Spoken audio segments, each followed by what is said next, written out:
G'day guys and welcome back today to another video on the Freo Faithful YouTube channel. With just over a week until the start of the season, I wanted to talk about 5 players I expect to break out for the Fremantle Dockers this season. If you're enjoying the Freo Faithful content, make sure you join the community. Hit subscribe. We're trying to get to 1,000 subscribers ASAP Rocky. So please, if you do enjoy the Dockers content, make sure you hit subscribe and leave a like on the videos to support the growth of this channel. Let's get straight into it. A player I believe is primed for a breakout year for the Fremantle Dockers is Nathan O'Driscoll, who had an injury-interrupted 2024.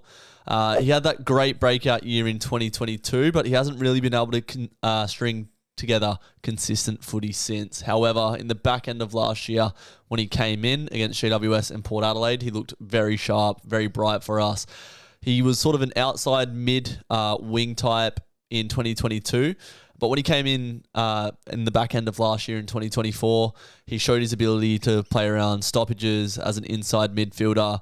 He's been spoken about playing a tagging role, and he's added some another string to his bow by being able to play that tagging role and the inside mid position. In the community series game against Melbourne, he was one of the best on ground for me. His endurance is a key feature of his game, the ability to run out 4 quarters at speed. He hit the scoreboard with 2 great goals, set up a few goals as well, and just broke lines with that run that he has. I expect him to be in our team for round 1. We love what Nathan O'Driscoll brings with that left foot, his agility, and first and foremost, his passion for the club. He grew up a Freo Dockers fan. We absolutely love that about him. He was a player that was out of contract at the end of last year, and he did have offers from other clubs, as was reported in the trade period.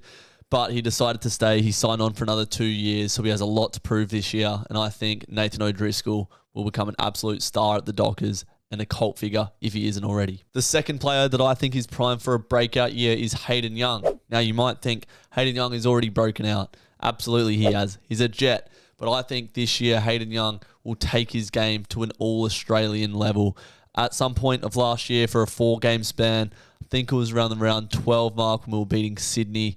If I do remember correctly, he was rated number 1 in the competition by all performance metrics. Number 1 in the competition. So he would have just been on the brink of that all-Australian squad.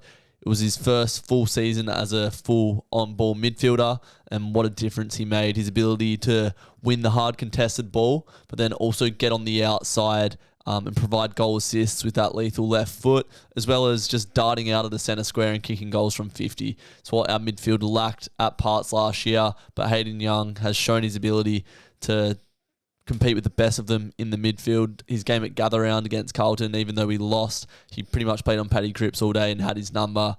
And then games like Richmond at the MCG stand out, where he kicked some brilliant goals, just absolutely dominated. Hayden Young could be a Brownlow medalist. So could all of our midfielders, to be fair, but Hayden Young will announce himself to the competition as one of the best players in the league this year.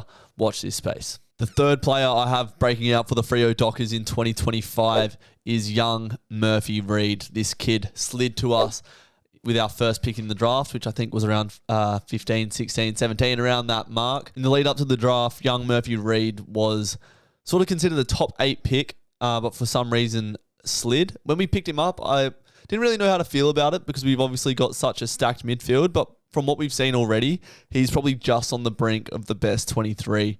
Probably already jumping guys like Will Brodie, Neil Erasmus. Murphy's on-ball composure, his skill, his decision-making is what he's going to bring to this Dockers side. He has the ability to play half-forward as well as inside mid, so he provides that rotation with Shea Bolton and any of the other midfielders that are going to rest forward. Such a versatile player, so highly skilled, just looks like he has the tools to be a 250 gamer for us. And we get to see him for the first time run out for the Dockers this year. Hopefully it's sooner rather than later. We want to get some young players into this side, but Murphy Reid is primed for his first year to be a great year in the AFL. Number 4 is a player that I don't think is spoken about enough by the wider AFL community. Probably internally at opposition clubs, they know how much of a threat he is, and I know JL values this bloke more than just about anyone. Heath Chapman is one of the most important players on the Dockers list. His ability to read the play, to intercept and turn defense into attack is probably the best out of anyone in our back 6. He can defend tall or small. His one-on-one defending is elite. And when he wins those contests, he often just bounces off of half-back. He's a great kick. He puts himself in great areas when he doesn't have the ball. He can do it all, and there is talk that he could move further up the ground in his career if we need him to. His IQ was on display from the first game he played in his first season in 2023, that fist on the line against Adelaide. He's such a high IQ player. He had his best season for the Dockers last year, playing most games of the season. He had a bit of an injury-laden start to his career, but if he can stay fit this year, you will see Heath Chapman be one of our most important players at the club. Keep an eye on this man. He's an absolute jet. And number 5, a player who has had an absolute rollercoaster of an AFL career, is Corey Wagner, who played for Melbourne and North Melbourne. Somehow Freo saw how much talent Corey Wagner has after his services weren't required at 2 clubs. And every time we've seen Corey Wagner play, I just think he goes from strength to strength. He just gets better every single time. His speed off of halfback is a great asset for us. Plays a similar role to Jordan Clark and Brandon Walker, but I like his ability to defend one-on-one. And then he's probably got better foot skills than Brandon Walker. What he might not have as much athletically, he brings skill and he still has that pace as well. I think because he's just on the fringe, when he comes in, he's so hungry to perform well. And I haven't seen a game where I've thought Corey Wagner didn't give his absolute best today. He came in the back end of last year. I thought he was great against Port Adelaide. He just looks like a silky halfback jet. And I think he's going to play a lot more footy in 2025. We've got squad depth with those defenders that I just mentioned, but I think he'll have a breakout year for us in 2025. What do you guys think? Get your 5 players to break out for the Dockers in the comments below.